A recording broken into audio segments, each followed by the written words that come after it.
শ্রীমদ্ভগবদ্গীতা যথাযথ। তৃতীয় অধ্যায়, কর্মযোগ। অর্জুন বললেন, হে জনার্দন, হে কেশব, যদি তোমার মতো কর্ম অপেক্ষা ভক্তি বিষয়নী বুদ্ধির শ্রেয়তর হয়, তাহলে এই ভয়ানক যুদ্ধে নিযুক্ত হওয়ার জন্য কেন আমাকে প্ররোচিত করছ? তুমি যেন ব্যর্থবোধক বাক্যের দ্বারা আমার বুদ্ধি বিভ্রান্ত করছ। তাই দয়া করে আমাকে নিশ্চিতভাবে বল, কোনটি আমার পক্ষে সবচেয়ে শ্রেয়স্কর। পরমেশ্বর ভগবান বললেন, হে নিষ্পাপ অর্জুন, আমি ইতিপূর্বে ব্যাখ্যা করেছি যে দুই প্রকার মানুষ আত্ম উপলব্ধি করতে চেষ্টা করে। কিছু লোক অভিজ্ঞতার্ধ, আবার তা ভক্তির মাধ্যমে জানতে চান। কেবল কর্মের অনুষ্ঠান না করার মাধ্যমে কর্মফল থেকে মুক্ত হওয়া যায় না, আবার কর্মত্যাগের মাধ্যমেও সিদ্ধি লাভ করা যায় না। সকলেই মায়াজাত গুণসমূহের দ্বারা প্রভাবিত হয়ে অসহায়ভাবে কর্ম করতে বাধ্য হয়, তাই কর্ম না করে কেউই ক্ষণকালও থাকতে পারে না। যে ব্যক্তি পঞ্চ কর্মেন্দ্রিয় সংযত করেও মনে মনে শব্দ, রস আদি ইন্দ্রিয় বিষয়গুলি স্মরণ করে, সেই মূঢ় অবশ্যই নিজেকে বিভ্রান্ত করে এবং তাকে মিথ্যাচারী ভণ্ড বলা হয়ে থাকে। কিন্তু যিনি মনের দ্বারা ইন্দ্রিয়গুলিকে সংযত করে অনাসক্তভাবে কর্মযোগের অনুষ্ঠান করেন, তিনি পূর্বোক্ত মিথ্যাচারী অপেক্ষা অনেক গুণে শ্রেষ্ঠ। তুমি শাস্ত্রোক্ত কর্মের অনুষ্ঠান কর, কেননা কর্মত্যাগ থেকে কর্মের অনুষ্ঠান শ্রেয়। কর্ম না করে কেউ দেহযাত্রাও নির্বাহ করতে পারে না। বিষ্ণুর প্রীতি সম্পাদন করার জন্য কর্ম করা উচিত, তা না হলে কর্মই এই জড় জগতে বন্ধনের কারণ। তাই হে কৌন্তেয়, ভগবানের সন্তুষ্টি বিধানের জন্যই কেবল তুমি তোমার কর্তব্যকর্ম অনুষ্ঠান কর, এবং এভাবেই তুমি সর্বদাই বন্ধন থেকে মুক্ত থাকতে পারবে।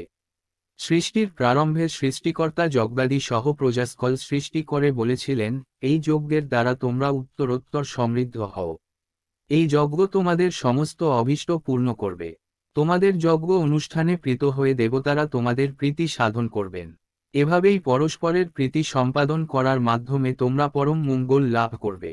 যজ্ঞের ফলে সন্তুষ্ট হয়ে দেবতারা তোমাদের বাঞ্ছিত ভোগ্যবস্তু প্রদান করবেন। কিন্তু দেবতাদের প্রদত্ত বস্তু তাদের নিবেদন না করে যে ভোগ করে, সে নিশ্চয়ই চোর। ভগবদ্ভক্তেরা সমস্ত পাপ থেকে মুক্ত হন, কারণ তারা যজ্ঞাবশিষ্ট অন্নাদি গ্রহণ করেন। যারা কেবল স্বার্থপর হয়ে নিজেদের ইন্দ্রিয়ের তৃপ্তির জন্য অন্নাদি পাপ করে, তারা কেবল পাপী ভোজন করে। অন্ন খেয়ে প্রাণীগণ জীবন ধারণ করে। বৃষ্টি হওয়ার ফলে অন্ন উৎপন্ন হয়। যজ্ঞ অনুষ্ঠান করার ফলে বৃষ্টি উৎপন্ন হয় এবং শাস্ত্রোক্ত কর্ম থেকে যজ্ঞ উৎপন্ন হয়।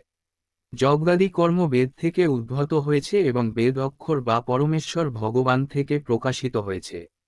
অতএব সর্বব্যাপক রুক্ষ সর্বদা যজ্ঞে প্রতিষ্ঠিত আছেন। হে অর্জুন, যে ব্যক্তি এই জীবনে বেদের দ্বারা প্রতিষ্ঠিত যজ্ঞ অনুষ্ঠানের পন্থা অনুসরণ করে না, সেই ইন্দ্রিয় সুখ পরায়ণ পাপী ব্যক্তি বৃথা জীবন ধারণ করে। কিন্তু যে ব্যক্তি আত্মাতেই প্রীত, আত্মাতেই তৃপ্ত এবং আত্মাতেই সন্তুষ্ট, তারা কোন কর্তব্যকর্ম নেই। আত্মানন্দ অনুভবকারী ব্যক্তির এই জগতে ধর্ম অনুষ্ঠানের কোন প্রয়োজন নেই এবং এই প্রকার কর্ম না করারও কোন কারণ নেই। তাকে অন্য কোন প্রাণীর উপর নির্ভর করতেও হয় না। অতএব কর্মফলের প্রতি আসক্তি রহিত হয়ে কর্তব্যকর্ম সম্পাদন কর। অনাসক্ত হয়ে কর্ম করার ফলেই মানুষ পরতত্ত্বকে লাভ করতে পারে। জনক আদি রাজারাও কর্ম দ্বারাই সংসিদ্ধি প্রাপ্ত হয়েছিলেন। অতএব জনসাধারণকে শিক্ষা দেওয়ার জন্য তোমার কর্ম করা উচিত। শ্রেষ্ঠ ব্যক্তি যেভাবে আচরণ করেন, সাধারণ মানুষেরা তার অনুকরণ করে। তিনি যা প্রমাণ বলে স্বীকার করেন, সমগ্র পৃথিবী তারই অনুসরণ করে। হে পার্থ, এই ত্রিজগতে আমার কিছুই কর্তব্য নেই।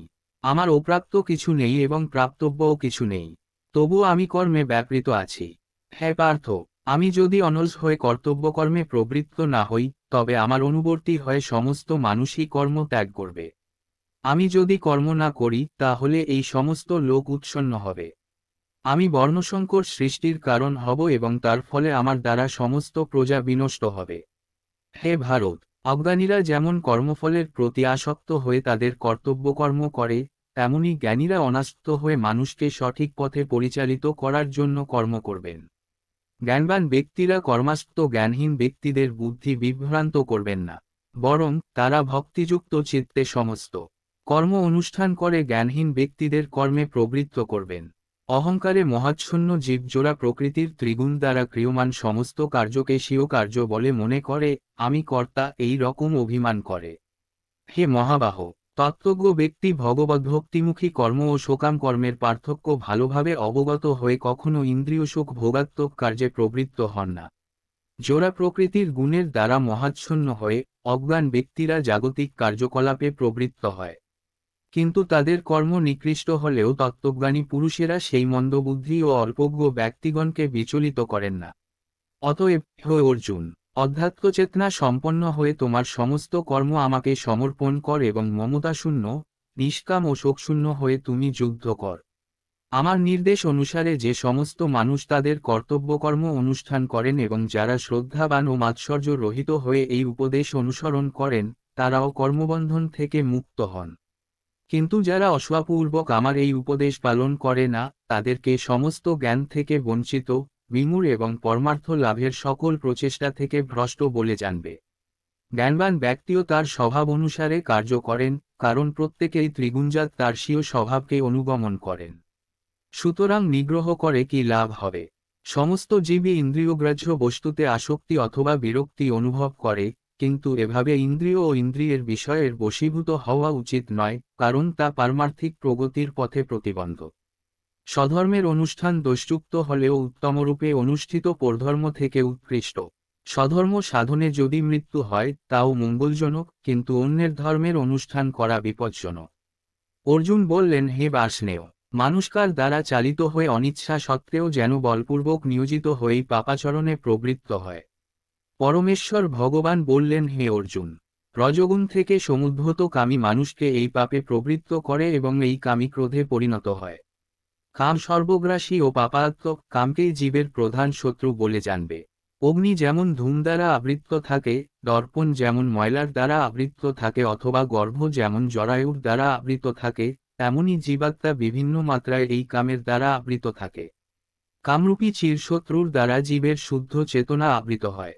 এই কাম দুর্বারিত অগ্নির মতো চিরতৃপ্ত। ইন্দ্রিয়সমূহ, মন ও বুদ্ধি এই কামের আশ্রয়স্থল। এই ইন্দ্রিয় আদির দ্বারা কামজীবের প্রকৃত জ্ঞানকে আচ্ছন্ন করে তাকে বিভ্রান্ত করে। অতএব হে ভরত শ্রেষ্ঠ, তুমি প্রথমে ইন্দ্রিয়গুলিকে নিয়ন্ত্রিত করে জ্ঞান ও বিজ্ঞান নাশক পাপের প্রতিকরূপ এই কামকে বিনাশ কর। স্থূল জড় পদার্থ থেকে ইন্দ্রিয়গুলি শ্রেয়, ইন্দ্রিয়গুলি থেকে মন শ্রেয়, মন থেকে বুদ্ধি শ্রেয়, আর আত্মা সেই বুদ্ধি থেকেও শ্রেয়। হে মহাবীর অর্জুন, নিজেকে জড় ইন্দ্রিয়, মন ও বুদ্ধির অতীত জেনে নিশ্চয়াত্মিকা বুদ্ধির দ্বারা মনকে স্থির কর এবং এভাবেই চিৎ শক্তির দ্বারা কামরূপ দুর্জয় শত্রুকে জয় কর। গীতার 3য় অধ্যায় সেখানেই শেষ। ভিডিওটি ভালো লাগলে আমার চ্যানেলটি সাবস্ক্রাইব করবেন।